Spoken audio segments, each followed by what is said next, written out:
आमतौर पे कितना का जवाब देते हुए हमें काफ़ी प्रकार के सेंटेंसेस बोलने पड़ते हैं, जैसे कि मैं खुश हूँ, मैं थोड़ा व्यस्त हूँ, मेरे पास कुछ ही रुपए हैं, वह काफ़ी होशियार है। तो आज की क्लास में हम इन्हीं सब प्रकार के सेंटेंसेस का प्रैक्टिस करने वाले हैं।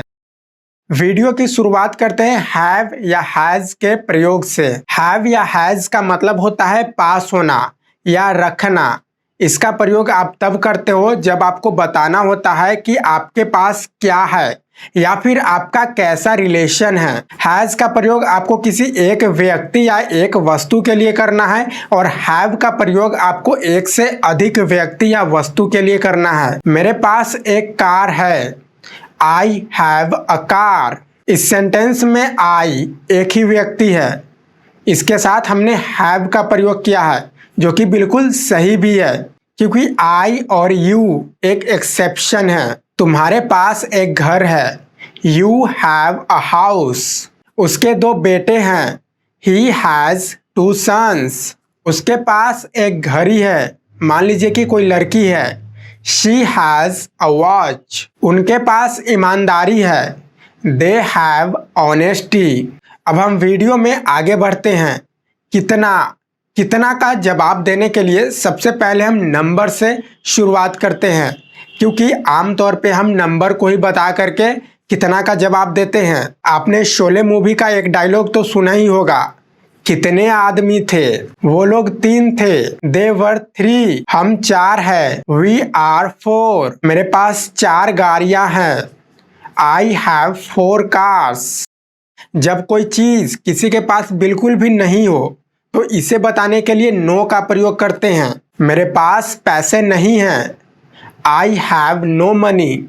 उसके पास ताकत नहीं है, ही हैज नो पावर। हम लोगों के पास समय नहीं है, वी हैव नो टाइम। अगला वर्ड है वेरी। वेरी का मतलब होता है बहुत। जब हमें किसी व्यक्ति या किसी वस्तु की क्वालिटी पर जोर दे करके कुछ कहना होता है तब हम वेरी का यूज करते हैं। तुम तेज हो, यू आर इंटेलिजेंट। तुम बहुत तेज हो, यू आर वेरी इंटेलिजेंट।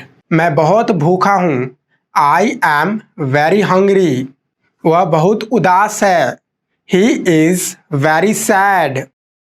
अगला वर्ड है सो। सो का प्रयोग भी वेरी की तरह ही किया जाता है, लेकिन वेरी की तुलना में यह थोड़ा मजबूत मीनिंग रखता है। वह बहुत शक्तिशाली है। मान लीजिए कि कोई वस्तु है, इट इज सो पावरफुल। मैं बहुत चिंतित हूँ, आई एम सो वरीड। तुम बहुत मूर्ख हो, यू आर सो डम। अगला वर्ड है टू। टू का मतलब भी होता है बहुत, इतना कि कोई चीज़ें ज़रूरत से ज़्यादा हो जाए, और जब कोई चीज़ें ज़रूरत से ज़्यादा हो जाती है तो वह भी अच्छा नहीं होता, तो इसलिए इसका मीनिंग थोड़ा नेगेटिव सेंस में चला जाता है। तुम बहुत स्मार्ट हो, ज़रूरत से ज़्यादा, यू आर टू स्मार्ट। वह बहुत गुस्सा है, ज़रूरत से ज़्यादा, शी इज़ टू एंग्री। अगला वर्ड है अ बिट, अ लिटिल या अ लिटिल बिट। इन तीनों का ही मतलब होता है थोड़ा सा। मैं थोड़ा सा व्यस्त हूँ, I am a bit busy. इसको आप इस तरीके से भी बोल सकते हैं, I am a little busy, या फिर ऐसे भी बोल सकते हैं, I am a little bit busy. अगला वर्ड है सम।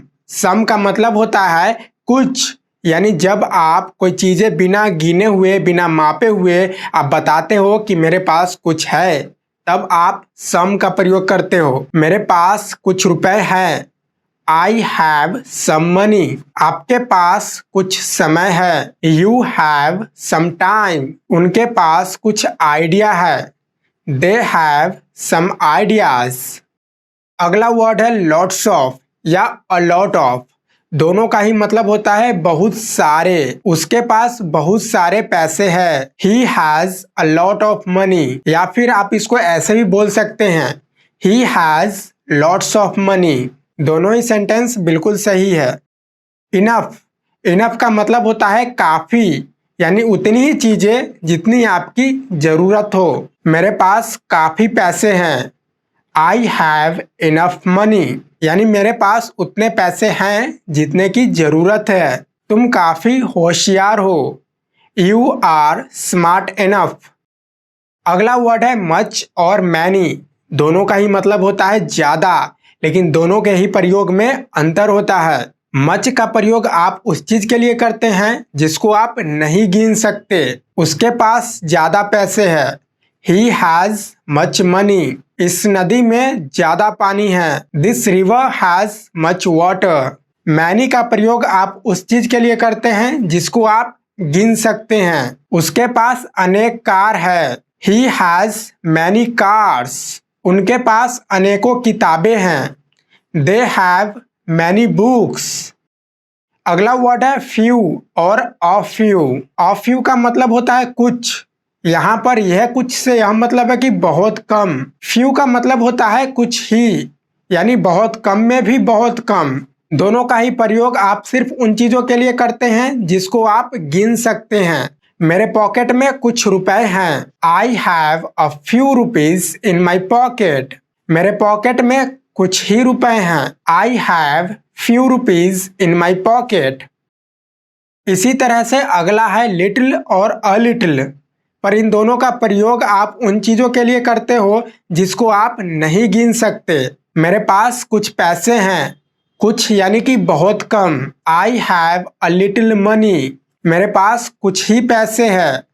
आई हैव लिटिल मनी, यानी बहुत कम में भी बहुत कम, जितना जरूरी हो उससे भी कम। एक इम्पॉर्टेंट बात, मनी को हम लोग नहीं गिन सकते, क्योंकि मनी का मतलब पैसा या धन होता है।